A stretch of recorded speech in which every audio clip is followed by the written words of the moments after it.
अस्सलाम वालेकुम। आप देख रहे हैं मेरा चैनल ग्लोबल वीज़ा मेंटोर। आज बात होगी एक ऐसे मुल्क के बारे में जिसमें हर पाकिस्तानी जाने का ख्वाहिशमंद है, और वो है चाइना।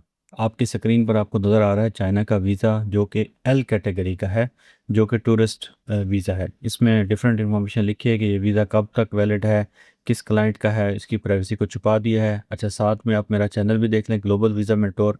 इस पर आपको दुनिया भर के वीज़ाज़ की जो वीडियोज़ हैं वो मिलेंगी, जैसे पाकिस्तानी पासपोर्ट कैसे रिन्यू होता है, पाकिस्तान का वीज़ा कैसे अप्लाई होता है, तुर्की का वीज़ा कैसे अप्लाई होता है, और भी इंशाल्लाह वक्त के साथ साथ बहुत सारी वीडियोज़ इस चैनल पर आपको मिलेंगी। आप इसको लाइक और सब्सक्राइब लाजमी करें। अच्छा, आप चलते हैं बाबा गूगल की तरफ, और गूगल पर लिखते हैं online China visa application centre. तो ये लिंक आपको डिस्क्रिप्शन और कमेंट में भी पिन कर दिया गया, आपको वहाँ से मिल जाएगा। तो ये लिखने के बाद जो सबसे पहले लिंक आया, आपने उसको क्लिक कर लेना है। तो जैसे आप इसको क्लिक करेंगे तो आपको यहाँ पे देखें, थोड़ा सा नीचे करके आपको नज़र आ रहा होगा वीज़ा इन्फो। ठीक है, तो यहाँ वीज़ा कैटेगरीज, वीज़ा की fees, sample application form, download और कुछ क्वेश्चंस के जवाब भी दिए गए हैं। तो अभी हम क्लिक करते हैं वीज़ा फ़ीस पे। तो आपके सामने एक चार्ट ओपन हो जाएगा जिसमें नेशनैलिटी लिखा हुआ है, ठीक है, एंट्रीज़ लिखी हुई हैं, फिर उसके बाद यूरो के अंदर फ़ीस लिखी हुई है। तो आप यूएसए, कनाडा, अफ़गानिस्तान, तो ये जो डिफरेंट कंट्रीज़ हैं, आप इनकी यहाँ से फ़ीस को पढ़ भी सकते हैं, चेक कर सकते हैं। ठीक है, तो ये बहुत रीज़नेबल फ़ीस यहाँ पे इन्होंने लिखी है। ये पूरा चार्ट यहाँ पर अवेलेबल है, आप इसको आराम से पढ़ सकते हैं। आगे देखते हैं कि वीज़ा कैटेगरीज़ जो हैं वो कौन कौन सी हैं। तो ये जो चाइना है तकरीबन 14 डिफरेंट कैटेगरीज़ में वीज़ा ऑफ़र करता है। हम स्टेप बाय स्टेप इस पे वीडियोस बनाएंगे। तो अभी हमारा जो मेन फोकस है वो है टूरिज़्म। तो हम वो एल कैटेगरी का, इसके बाद हम इसको करेंगे।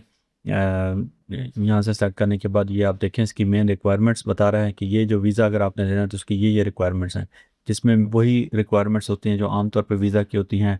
वीज़ा एप्लीकेशन फॉर्म होता है, ठीक है, जो आप यहाँ पर फिल करेंगे, और यही हमने आपको फिल करके दिखाना है। पासपोर्ट है, आपकी पिक्चर है, ठीक है, फाइनेंशियल डॉक्यूमेंट्स होते हैं, बिजनेस के डॉक्यूमेंट्स होते हैं, ठीक है। तो ये मुख्तलिफ चीज़ें जो आपको मैं आगे स्टेप बाय स्टेप बताऊँगा, तो ये आपने देख लेनी है। अब हम देखते हैं कि ये अप्लाई कैसे होता है। यहाँ से आपने एप्लीकेशन फॉर्म को क्लिक करना है। जैसे ही आप इसको क्लिक करेंगे तो आपके सामने लॉगिन का पेज आ जाएगा। यहाँ से आपने अपना लॉगिन करना है। अगर लॉगिन नहीं बना हो तो आपने अपना अकाउंट क्रिएट कर लेना है। तो यहाँ पे ये एक पज़ल है, आपने इसको रिजॉल्व करना है। इस बॉक्स को ड्रैग करके इसके अंदर पुट कर देना है। तो जैसे आप इसको पुट करेंगे तो ये लॉगिन हो जाएगा।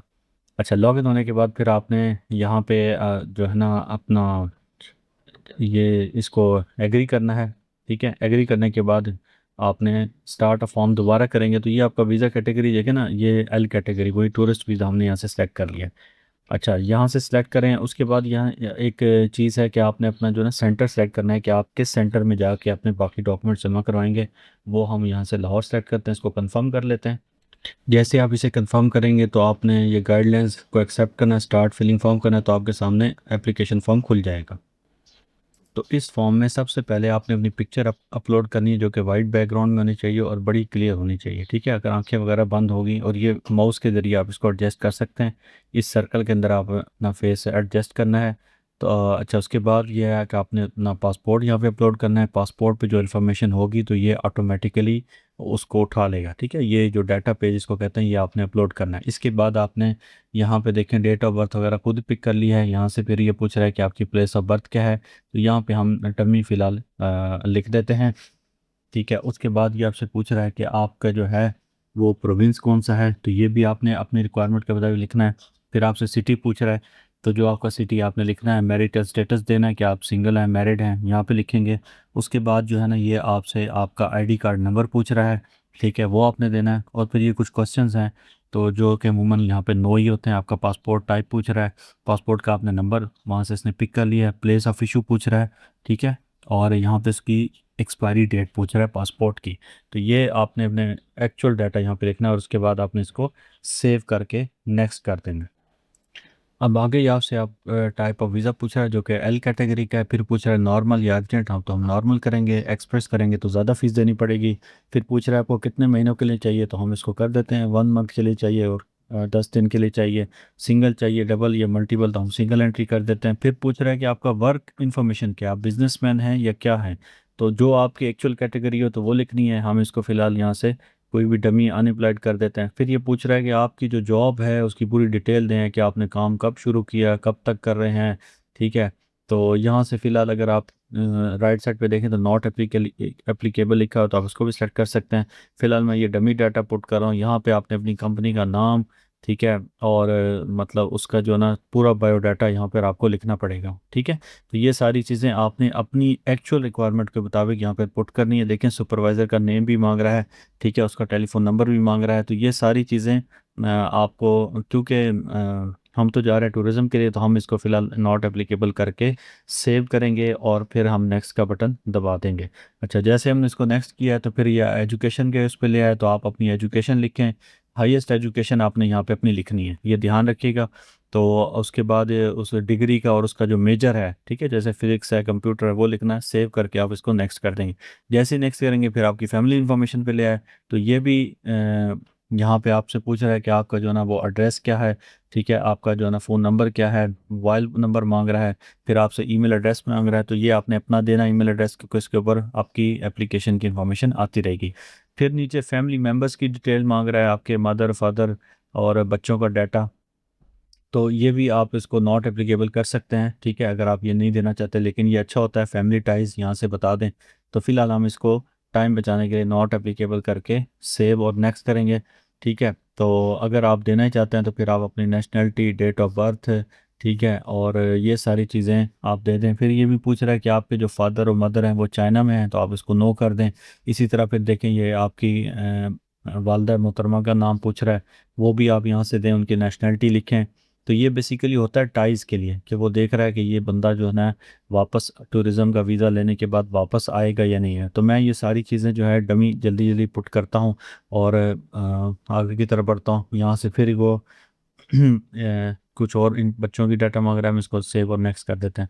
अब आगे पूछ रहा है कि इन्फॉर्मेशन अबाउट योर ट्रैवल, तो आपकी डेट ऑफ ट्रैवल पूछ रहा है कि आप कब आएंगे। तो आपने पीछे जितने दिन लिखे थे उस हिसाब से आपने यहाँ पे लिखना है। तो उसके बाद आपसे फ़्लाइट नंबर पूछ रहा है, जो कि आपने अपने टिकट से, डमी टिकट अगर आपने बुक किया उसमें से आप लिख दें, ठीक है। आप जो है ना कहाँ पे जाएंगे, वो शहर और वो डिस्ट्रिक्ट वगैरह आपने यहाँ से चाइना का सेलेक्ट करना है, ठीक है। फिर पूछ रहा है कि आपका जो है ना एड्रेस बताएं, कहाँ स्टे करेंगे, ठीक है। तो आप कब चाइना में एंटर होंगे, कब वहाँ से वापस जाएंगे, ये सारी चीज़ें आपकी एक आपने डमी टिकट बनानी है, ठीक है। अगर आप नहीं बना सकते तो हमसे बनवा लें, वहाँ से आपने देख कर ये सारी चीज़ें इसके ऊपर आपने लिख देनी है। अच्छा जी, उसके बाद ये देखें वापसी की तारीख पूछ रहा है कि आप वहाँ से वापस कब जाएंगे। तो ये सारी चीज़ें भी मैंने आपको बता दी कि आपने अपनी टिकट से देखकर यहाँ से लिख लेनी है। अब फिर पूछ रहा है कि जी वो बताएं कि उसका फ़्लाइट नंबर क्या होगा, फिर आपने जो सिटी ऑफ डिपार्चर है वो बता दें, तो वो भी आपने यहाँ से लिख देना है, ठीक है। इसको आप जो है ना फ़िलहाल नॉट एप्लीकेबल कर दें। अच्छा, ये बड़ा इंपॉर्टेंट है कि आपकी इनवाइटिंग ऑर्गेनाइजेशन कोई पर्सन है, आपको कोई स्पॉन्सर कर रहा है।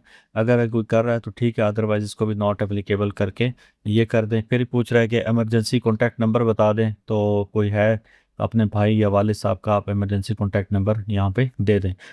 लेफ़्ट साइड पे देखें तो ये टोटल 9-10 इसके परफॉर्म है, जो कि फिल करने काफ़ी लंबा चौड़ा इसका परफॉर्मा है चाइना वीज़ा एप्लीकेशन का ना। तो चाहे बिज़नेस वीज़ा हो या टूरिस्ट वीज़ा हो, तो सब में तकरीबन यही परफॉर्म में यूज़ होता है। तो यहाँ पे ये मैं कुछ डमी चीज़ें लिख रहा हूँ। और आगे देखें फिर पूछ रहा है कि इसका एक्सपेंडिचर कौन बर्दाश्त करेगा, तो आपने येस करना है और से मैं सेल्फ करना है और नेक्स्ट कर देना है। ये सिक्योरिटी क्वेश्चन उन सबको आपने नो करना है, कि यस ना कर दीजिएगा, इसको सबको आपने नो करके आपने सेव और नेक्स्ट कर देना है। जब आप सेव कर लेंगे तो आपकी ये जो प्रीवियस डाटा ये सेव हो जाएगा और बाद में आप इसको एडिट भी कर सकते हैं। अच्छा जी, नेक्स्ट करने के बाद डिक्लेरेशन आ गई, इसको भी आई हैव रीड करके सेव करें और फिर इसको आप नेक्स्ट कर दें। अच्छा, जैसे आप नेक्स्ट करेंगे तो ये अब आ गया डॉक्यूमेंट्स का सेक्शन। तो ये मुख्तलिफ इसने सेक्शन बनाए हुए हैं यहाँ पे, ठीक है। तो ये आपने बड़े ध्यान से अपने रेलेवेंट डॉक्यूमेंट्स इसमें अपलोड करना है, जिसमें आपका पासपोर्ट है, पिक्चर है, आपकी ट्रैवल इंफॉर्मेशन है, ठीक है, आपकी होटल बुकिंग है, ठीक है, आपके फाइनेंशियल डॉक्यूमेंट्स हैं कि आपकी बैंक स्टेटमेंट आप अपनी अपलोड करें, ठीक है। तो पुलिस करेक्टर सर्टिफिकेट है। तो ये सारे डॉक्यूमेंट्स जो है ना, आपको याद होगा कि शुरू में मैंने आपको बताए थे, वो आपने यहाँ पे सारे अपलोड करने हैं। और जो ये पुलिस करेक्टर सर्टिफिकेट है ना, ये मोफ़ा से जो है ना सर्टिफिकेट जो है वो जो है मोफ़ा से अटेस्ट होना चाहिए, ठीक है। और इसके अलावा देख लें आपके जो प्रीवियस अगर चाइना के वीज़ा लगे हैं वो भी आप इसमें अपलोड कर दें। ये सारे डॉक्यूमेंट्स अपलोड करने के बाद आपने सबमिट एप्लीकेशन करना है, ठीक है।